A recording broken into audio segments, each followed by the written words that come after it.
Villisca, Iowa, was the kind of small town where everyone knew everyone. Doors were left unlocked, children played freely in the streets, and danger felt like a distant nightmare. But on the night of June 9, 1912, that illusion shattered forever.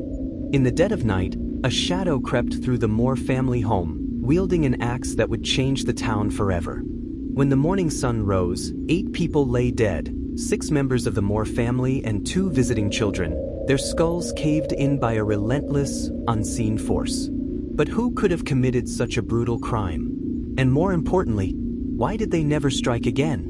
The morning after the massacre, Mary Peckham, the Moore's neighbor, grew uneasy.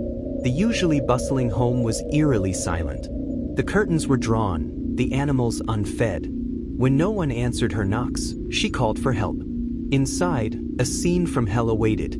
Josiah and Sarah Moore lay in their bed, unrecognizable, their faces obliterated by an axe. Their 4 children, Herman, Catherine, Boyd, and Paul, were slaughtered in the next rooms. Even their guests, Lena and Ina Stillinger, who had come for a sleepover, met the same brutal fate. But what made the crime even more disturbing were the details left behind. The killer covered all the mirrors and reflective surfaces in the house. A lamp sat at the foot of the parents' bed, its chimney removed as if to dim the light. A plate of untouched food sat on the kitchen table. The bloody axe was left behind, wiped down but still carrying a horrifying presence. Lena Stillinger's body was positioned differently, as if she had awoken and fought back. The entire town reeled in horror. How could someone do this? What? But something even more chilling was about to surface. Panic spread through Villisca like wildfire. People locked their doors for the first time. Men patrolled the streets with shotguns, fearing the killer would return. Theories ran wild. Was it a deranged drifter who passed through town? A vengeful enemy of Josiah Moore? A ritualistic murder tied to something far more sinister? Suspects were named, questioned, and arrested, but all were eventually released. Even a traveling preacher, Reverend Lynn George Kelly, confessed only to recant his statement. With no physical evidence, no witnesses, and no clear motive, the case grew cold. Then, years later, a startling pattern began to emerge. At first, the Villisca murders seemed like an isolated event, an inexplicable explosion of violence. But then, similar crimes surfaced across the country. Families butchered in their sleep. Mirrors covered just like in the Moore house. The killer vanishing into the night without a trace. Some investigators whispered about a single entity responsible, a phantom who struck without warning and without mercy. Could Villisca have been just one chapter in a much larger nightmare?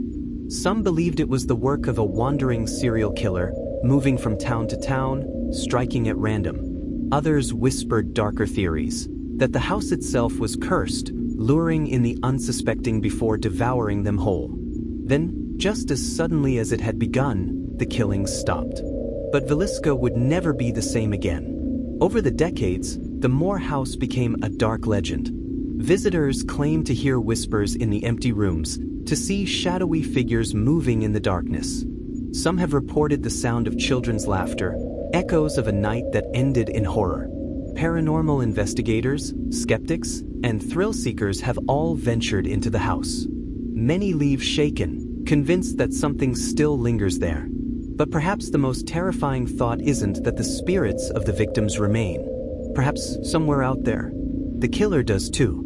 To this day, the Villisca axe murders remain one of the most chilling unsolved crimes in American history. No one knows who committed the crime. No one knows why. But one thing is certain, the horror never left that house. And if you listen closely, late at night, you might still hear the whispers of those who never got justice. In the late 1880s, as Chicago prepared to host the grand 1893 World's Columbian Exposition, a city of innovation and industry was rising. Millions of visitors would flock to the bustling metropolis, eager to witness the marvels of modern technology. But amid the excitement lurking within the shadows, a sinister force was at work. A man who called himself Dr. Henry Howard Holmes arrived in town, charming and articulate, with a demeanor that put even the most skeptical minds at ease. He introduced himself as a well-educated doctor and businessman, boasting a medical degree from the University of Michigan. With piercing blue eyes and a smooth tongue, Holmes had a talent for persuasion, a gift he would use to mask the horrors he was about to unleash. The construction of a nightmare. Holmes purchased a plot of land in Englewood, a neighborhood just outside of downtown Chicago. There, he constructed a peculiar building that would later be known as the Murder Castle. At first glance, it was an impressive three-story structure, part hotel, part pharmacy, and part office space. Holmes hired different teams of contractors, ensuring that none of them knew the full layout of the building. With his keen mind for deception, he would frequently fire workers, only to hire new ones, preventing anyone from understanding the building's twisted design. The result? A maze of horror. Inside, there were soundproofed rooms, hidden trapdoors, staircases that led to nowhere, and hallways that twisted and turned inexplicably. Some rooms had gas jets installed, allowing Holmes to asphyxiate his victims at will. Others were lined with iron plates, making them completely airtight. In the basement, there was an oversized kiln, capable of incinerating a body without a trace. Yet, to the outside world, the building appeared to be nothing more than a modern hotel, conveniently located for guests visiting the upcoming World's Fair. Disappearing tenants and unpaid debts. Soon, young women seeking employment in the big city began arriving at the hotel. Many were offered jobs at Holmes' pharmacy or as hotel clerks. They were drawn to the handsome, charismatic doctor, unaware that stepping inside his doors would be their final mistake. Over time, guests began vanishing without a trace. When inquiries were made, Holmes always had an answer. Some had suddenly moved away, others had left for new job opportunities, and a few had allegedly fallen ill and returned to their families. With no clear proof of foul play, suspicions faded until they didn't. One landlady noticed that her tenants would disappear without collecting their last paycheck. Local merchants, who had supplied Holmes with furniture and materials, never received full payment. And despite his friendly demeanor, Holmes had an uncanny ability to slip away from debts, changing his story or simply vanishing before collectors could press him for money. But nothing could have prepared Chicago for what would eventually be uncovered. The fair brings new victims. By 1893, the World's Fair was underway, and visitors from across the globe poured into Chicago. Many sought affordable lodging near the fairgrounds, and Holmes' hotel seemed like the perfect place to stay. But beneath the surface, his true horrors escalated. He preyed on young women traveling alone, luring them into his lair with promises of comfort and luxury. Some rooms were equipped with peepholes, allowing him to watch his victims as they slept. Others were fitted with chutes, where bodies could be dropped directly into the basement below, where vats of acid, quicklime pits, and surgical tables awaited. Some victims were killed swiftly, others were subjected to gruesome, drawn-out tortures. Holmes took a morbid fascination in dismembering his victims, stripping flesh from bone. It was later discovered that he even sold human skeletons to medical schools, profiting from his atrocities. Yet, the World's Fair continued, oblivious to the horrors occurring just blocks away. A deadly game of lies. Holmes' downfall did not come from his murders, but from his greed. After the fair, he concocted an insurance scam with a former associate, Benjamin Pittizel. The plan was simple. Pittizel would fake his own death, and Holmes would collect the insurance payout. However, Holmes had other ideas. Instead of faking Pittizel's death, he murdered him, and then proceeded to kill 3 of Pittizel's children to eliminate any witnesses. The disappearances caught the attention of Detective Frank Geyer, who began tracing Holmes' movements. What he found was a trail of missing people, fraudulent dealings, and a series of mysterious deaths, all leading back to Holmes. By 1894, Holmes was arrested in Boston on charges of insurance fraud. But as authorities dug deeper, they uncovered something far more sinister. When they investigated the Murder Castle, what they found would haunt Chicago forever. Unmasking a monster, investigators uncovered a house of horrors beyond imagination. Rooms with false walls, secret passageways, and airtight chambers designed for slow suffocation. They found an operating table, complete with blood-stained surgical instruments, and a large kiln, suspected to be used for burning bodies. In the basement, there were human bones, tufts of hair, and bottles filled with chemicals that Holmes had used for dissolving flesh. The sheer scale of his crimes was incomprehensible. Though Holmes only confessed to 27 murders, investigators believe the actual number of his victims could be as high as 200. The trial and execution.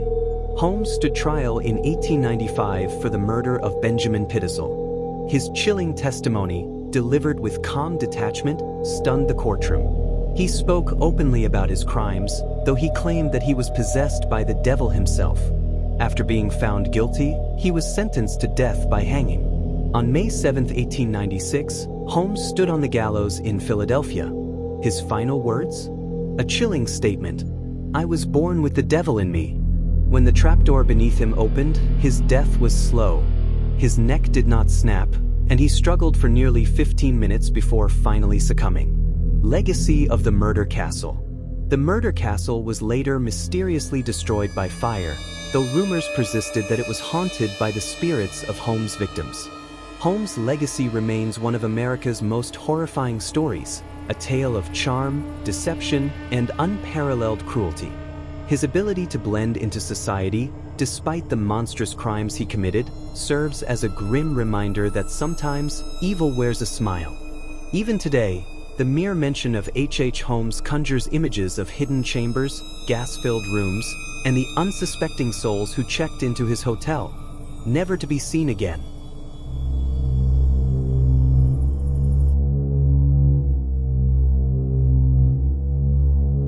The year was 1946, and the small town of Texarkana, a quiet border community between Texas and Arkansas, was just beginning to breathe again after the end of World War II. The war had ended, but a new kind of terror was about to begin, one that would haunt the town for generations. Under the cover of darkness, a faceless predator emerged, one whose identity remains unknown to this day. He struck when the world was at its most silent, lurking in the shadows, his eerie presence turning Texarkana into a town that lived in fear. The streets emptied as the sun dipped below the horizon, and whispers of the unseen killer spread like wildfire. Nobody knew when or where he would strike next, only that he would. On the night of February 22, 1946, 25-year-old Jimmy Hollis and his girlfriend, Mary Jean Larry, decided to go for a drive. It was a crisp, cool night, the kind perfect for lovers seeking solitude. They parked along a secluded lover's lane, a spot popular with young couples looking for privacy.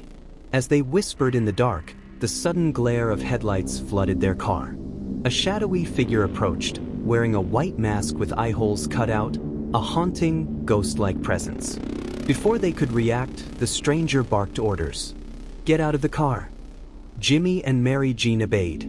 The man pointed a gun at them, his voice calm but commanding. He ordered Jimmy to remove his pants. Confused and terrified, he hesitated. Then came the first brutal blow, a sickening crack as the attacker struck Jimmy's skull with the gun. And again, the sound of bone breaking echoed through the trees. Blood poured down Jimmy's face as he collapsed onto the dirt. Mary Jean was forced to flee. The Phantom chased her down, assaulted her, then let her go. As mysteriously as he appeared, he vanished. Jimmy miraculously survived, but when questioned by police, he could not describe his attacker.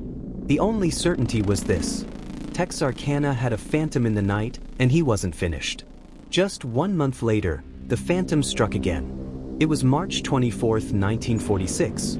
Richard Griffin and Polly and Moore, another young couple, parked their car along a lonely stretch of road. They never made it home. The next morning, their blood-soaked bodies were discovered. Griffin was shot twice in the back of the head, execution style. Polly had been assaulted and brutally murdered. Their bodies had been carefully positioned outside the car, arranged in a haunting display. Fear spread like wildfire. Texarkana was no longer safe. Then, just 3 weeks later, on April 13th, another couple met the same fate. Paul Martin and Betty Jo Booker, barely out of high school, were found slaughtered in the woods. Paul had been shot 4 times, his body discarded by the roadside. Betty Jo had been tortured, her saxophone missing, possibly a twisted souvenir for the killer. The town was gripped with paranoia. Parents locked their doors. Gun sales skyrocketed. The streets emptied at sundown. Nobody felt safe anymore. By May, Texarkana was a ghost town after dark. The police were desperate, and Texas Rangers were brought in to help. But the Phantom wasn't done yet. On May 3rd, a local farmer, Virgil Starks, was shot through the window of his own home. His wife, Katie, ran for her life, despite being shot in the face. She reached a neighbor's house, bleeding and screaming, before collapsing on the porch. The Phantom had struck again, but this time, he had made a mistake. Katie had survived. The town braced itself for another attack. But the Phantom never struck again. Despite a massive manhunt, the killer was never caught. Theories swirled. Some believed it was a local man with a dark past. Others suspected a former soldier with deep psychological scars from the war. A few whispered about a mad drifter, killing for pleasure before disappearing into the night. One man, Yowell Swinney, was arrested years later for a series of violent crimes, and police believed he may have been the Phantom. But they lacked enough evidence to convict him of the murders. To this day, the Texarkana Moonlight Murders remain unsolved. The killer vanished into the darkness, leaving behind nothing but fear, legend, and the chilling phrase that would haunt Texarkana forever. The town that dreaded sundown. Even now, nearly 80 years later, the mystery endures. The Phantom's face was never revealed. His name was never spoken. But for those who lived through that terrible spring of 1946, one thing was certain. The night belonged to the Phantom.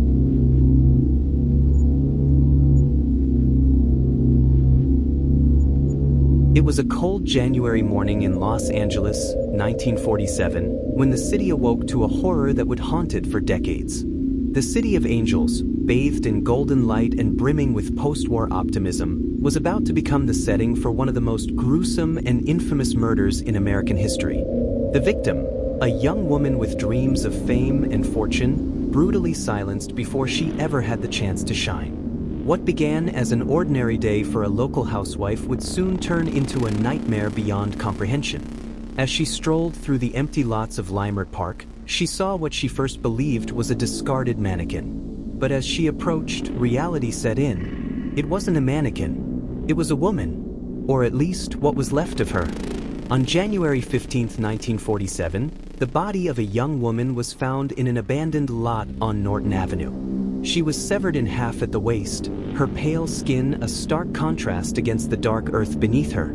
The way she had been posed was almost theatrical, as if the killer had arranged her for maximum shock. Her arms were raised above her head, bent at right angles.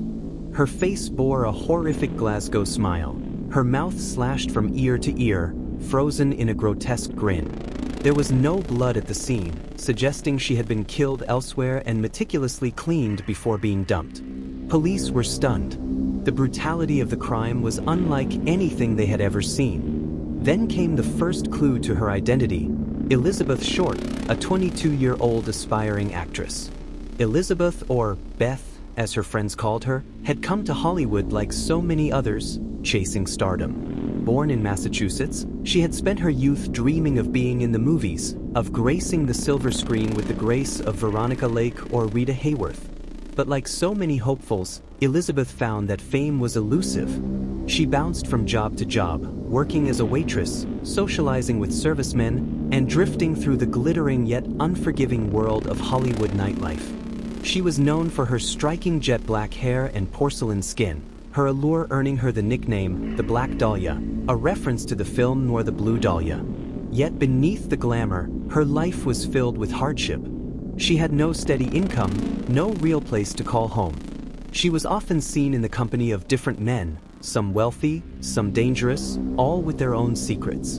And one of them, it seemed, wanted her dead. News of the murder spread like wildfire. The press, always hungry for sensation, latched onto the grisly details, turning the Black Dahlia into a nationwide obsession. Who had done this? And what? The LAPD launched one of the largest manhunts in its history. Hundreds of people were questioned. Dozens of suspects emerged, each more suspicious than the last. A former lover with a violent streak. A wealthy doctor with a twisted reputation. a drifter with a history of assaulting women, a corrupt cop with connections to the underworld. Each lead was followed, yet none led to answers. Then the killer made contact. Less than a week after Elizabeth's body was found, the Los Angeles Examiner newspaper received an anonymous letter, cut and pasted from magazine clippings. Here is Dahlia's belongings. Letter to follow. Inside the envelope were Elizabeth's birth certificate, personal photographs, and an address book. The items had been carefully cleaned with gasoline, leaving no fingerprints behind. Then came more letters, taunts, riddles, a game of cat and mouse between the police and a killer who seemed to enjoy the spectacle. The city held its breath. Would the murderers strike again? But the killer never did. Whoever they were, they had done what they set out to do, and vanished into the shadows. Despite a seemingly endless list of suspects, no one was ever charged with Elizabeth's murder. However, several theories emerged. Dr. George Hodel, the most infamous suspect. A wealthy and respected doctor, Dr. George Hodel had a dark side. His own son, former LAPD detective Steve Hodel, became convinced that his father was the killer.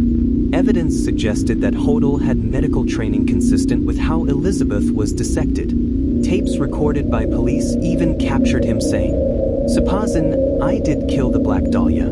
They can't prove it now. They can't talk to my secretary because she's dead." Did he confess?